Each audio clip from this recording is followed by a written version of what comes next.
Levi Stockton, founder and president of Advanced Air, sits down with me for a wide-ranging exclusive interview. We're discussing all things aeronautical here in the hangar in Hawthorne, California. I'm Michael Reel, and this is Real Urban News.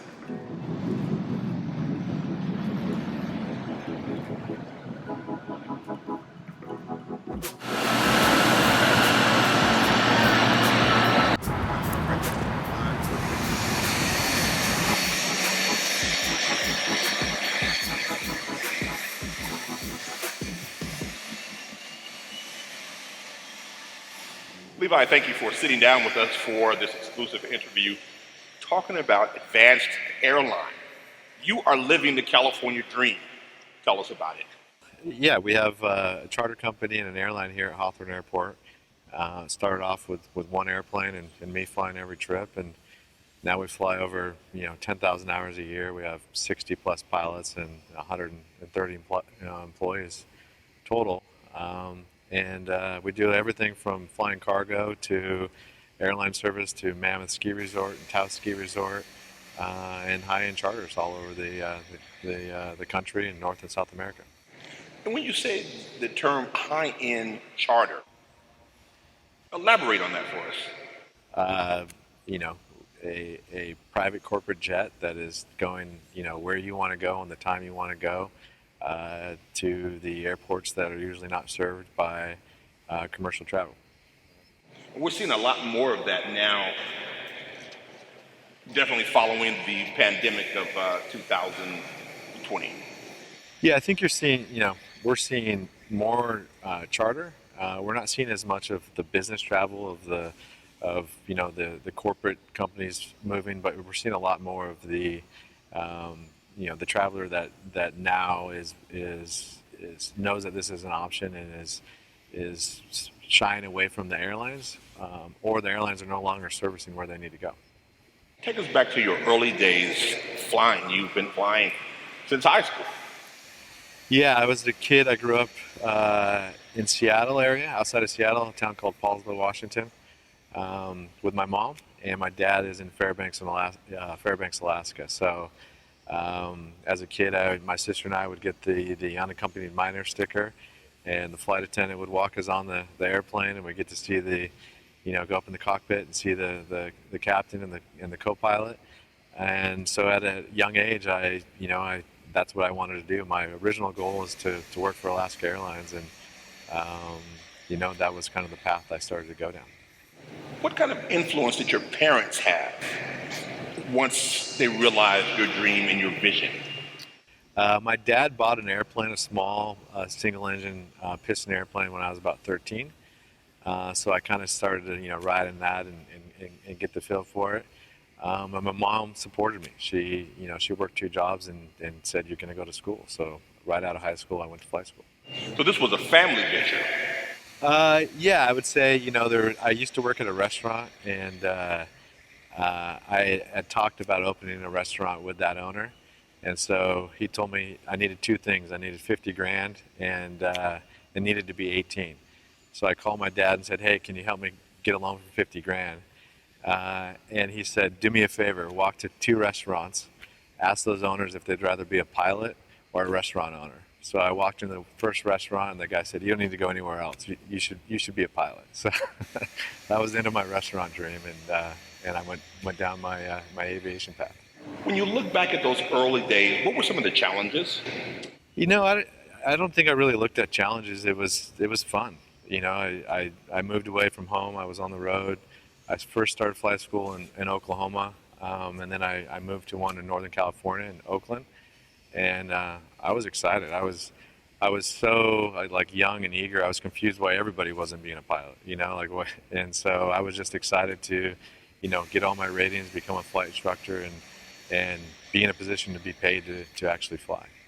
So you're flying back and forth to see your dad and flying to see your mom. What was it about the cockpit that illuminated in your mind? Yeah, I think it's just the aviation's fascinating, right? Flying is somewhat of a mystery, especially when you're at that age, and it's just really exciting. I still just amazed. It's a time capsule. You can get somewhere so quick, and any other option is days compared to hours. So I think that's always just really fascinating. I think in my notes we were looking at them earlier off camera, and a lot of people now, a lot of kids, 20 years old, don't even have a driver's license.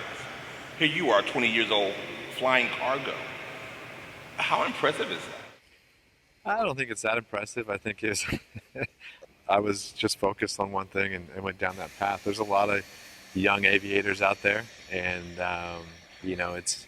it's driving is not a requirement. You can learn how to fly and not drive a car. So it's two different things, and um, I think they call it the bug. You get bit by the aviation bug, and you want to do it, and I see it happen all the time with our employees and people that we encounter in this industry. Advanced Air. Where did the name come from? I can't take credit for it. There was a company that I was going to partner with, and they were at Advanced Air, so we started a second LLC, and then that partnership fell apart, and I kept the name. So, and I like it. And it kind of is your motto almost. Advance, because you're constantly advancing in terms of your growth and your business. Yeah, I think it's also like the back when phone books were there, you wanted the AAA, right, to be on the top of it. You know what those are, right? Tell me this, the humility that you have. A lot of times when you think of pilots, particularly somebody young and successful as you are, there's a little touch of extra, I got it. But even in this brief moment that we've been here this morning, you've had a calm, even persona. Is that what you bring to the boardroom, to the leadership of Advanced Air? Yeah, I think my perspective is I'll never ask an employee to do something I wouldn't do myself. I'll clean the bathroom. I started the company with just me, and lucky enough have some really good partners that supported me along the way, and so I still believe that. And I'm lucky to have some of the opportunities I've had, and hopefully I can continue to pass those on to people I encounter and employees within Advanced Air. Now you have a pretty diverse workforce here. We've been here this morning. We see a lot of young people, from all walks of life. How important is that diversity to the fabric of Advanced Air? I think it's extremely. The one thing I always say is, anyone that touches the company, you want them to look back, whether it be 6 months or 20 years, and say, hey, I had a great time there. I had a great journey. One of the most rewarding things that I've seen is somebody starting here in a entry level position, and making it all the way through, getting their flight ratings and becoming a captain with the company, or moving into management in different roles. So that's probably one of the most rewarding things that I've encountered in my career. We're in Hawthorne, California. We're literally right next to LAX. We're no traffic. We're 20 minutes from downtown. You're situated here, the largest municipal airport, close to downtown, Staples Center, Dodger Stadium, the new NFL World. You go to the south of here, you have Torrance, you have, you can go all the way down to San Diego. This area, when you talk about location, you're in the best location that you can possibly be in for your business. Yeah, a lot of this has grown around us, but one of my partners always says, an airport's like oceanfront property. They're not making any more airports. So we're very fortunate to be in the city of Hawthorne. And our location is, it's pretty amazing. Right off the 105, 3 miles from LAX, and sometimes you get lucky, and we got extremely lucky when SoFi came in next door. We have, I think, the best stadium in the world. 2 NFL teams. We'll have a game every Sunday, and not to mention all the other exciting things that are going to happen there. but yeah, when we came here, this airport was run down. Sure. There was, no hangars with hangar doors, and every hangar that was here had a leaky roof, and there wasn't even an airplane base here that burnt jet fuel. So I think, back then we had vision, and that vision is now, something other people can see. But it's been a fun ride, and we're really excited for what's growing around us. There's a lot of businesses that are around us, and we're coming up on our first Super Bowl in LA in years, and that's right next door. So we're extremely excited about it. Levi, what kind of plane are we looking at? This is a King Air 350 twin turboprop, 9 passengers. Cruises about 350 knots with a range of about 1,800 nautical miles. And people are flying in these more so now than ever before. Yeah, this is a machine. It can go into short runways. It can haul a lot of people, and it's a very efficient aircraft. And we use it both in the charter and in the airline product. And people are happy with it. Yeah, people are happy with it. One day we'll fly it in the airline, service, and the next day it has wing lockers. You can take skis. You can take, golfers and their golf clubs. So it's a very versatile aircraft. Then we turn around here. This looks like a dream come true. Yeah, this is one of our hangar tenants. This is a Phenom 300. It's actually the number one selling light jet. It's made out of Brazil. It's an Embraer. It's a really amazing aircraft. Are airplanes being developed and designed like automobiles that somebody's constantly developing and styling?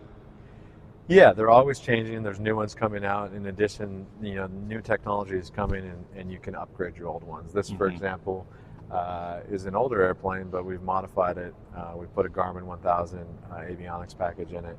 And kind of to give you a perspective of what that is it takes all the analog gauges out. Okay.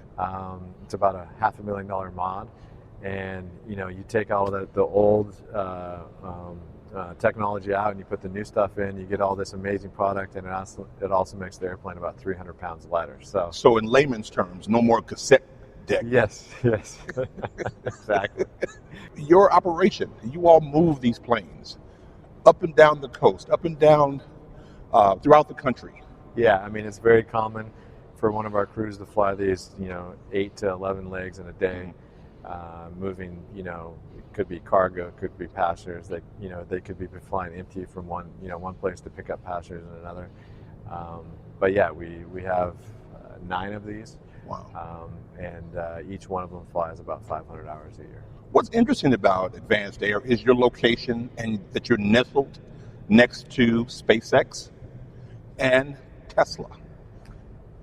Yeah. How amazing is that? Well, I mean, they're going to space and making electric cars. So, it's fun to go into the restaurant here and pick the brains of the engineers that are taking a lunch break, and just seeing these, amazing things that they're building. And you can, on the corner over there, you can see the first rocket they successfully landed. And obviously they're on the news every day, just doing stuff, mind-blowing stuff. Yeah. What's the community's reaction? It's funny is when we first came into Hawthorne, there was a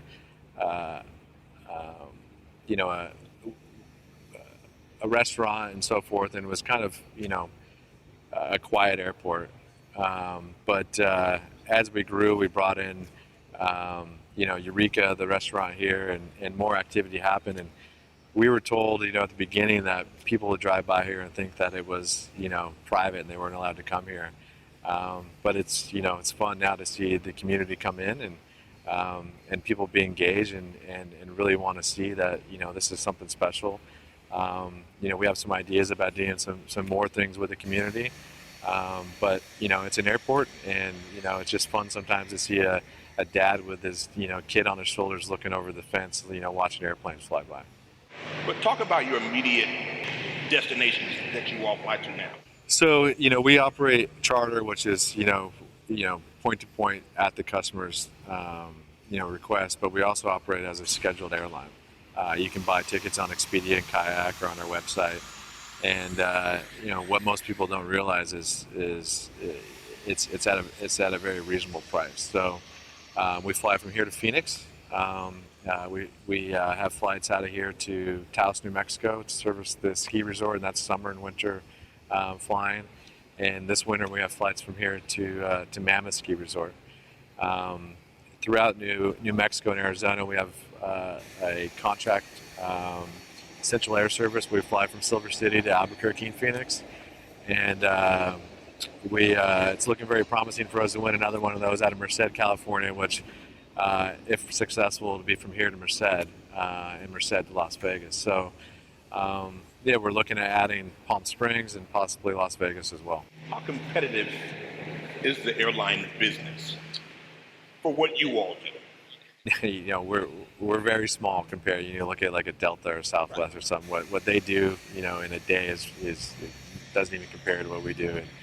And so we just look at our small little niche of where we can go and what we can where we can operate and try to deliver an extremely amazing product. It's competitive, but a lot of it is the equipment you have and the airports that you can operate in and out of. And we've been successful with Hawthorne, and then having equipment that can operate out of shorter runways and move a lot of people. So we have the Dornier 328, 30-passenger regional jet, one of the only ones that can operate out of a runway this size with that amount of people, and same with Carlsbad, San Diego. So it gives us kind of an advantage, and we look for those niches. Now, in addition to running Advanced Air, you're also responsible for the Jet Center here. What does that entail? So Jet Center Los Angeles is an FBO, stands for Fixed Base Operation. Picture it as a gas station for airplanes. Jet Center Los Angeles is housed at the Hawthorne Airport, which sits on 80 acres and has over 200,000 square feet of hangar space. It's managed by Advanced Air. When you come in your airplane, we have the equipment to move the airplane, we fuel the airplane, we have hangars to house them, and so yeah, it's kind of the front door. It gives us an amazing platform for our operation to help keep fuel at a reasonable cost and use the synergies of the employees to help services both customer bases. What do you say to young people who are amazed by what Advanced Air has been able to do in this short period of time?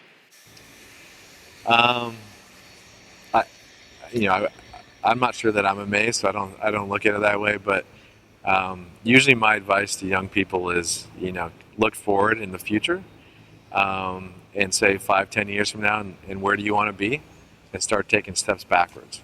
And when you get back to today, now you know what your next step is forward.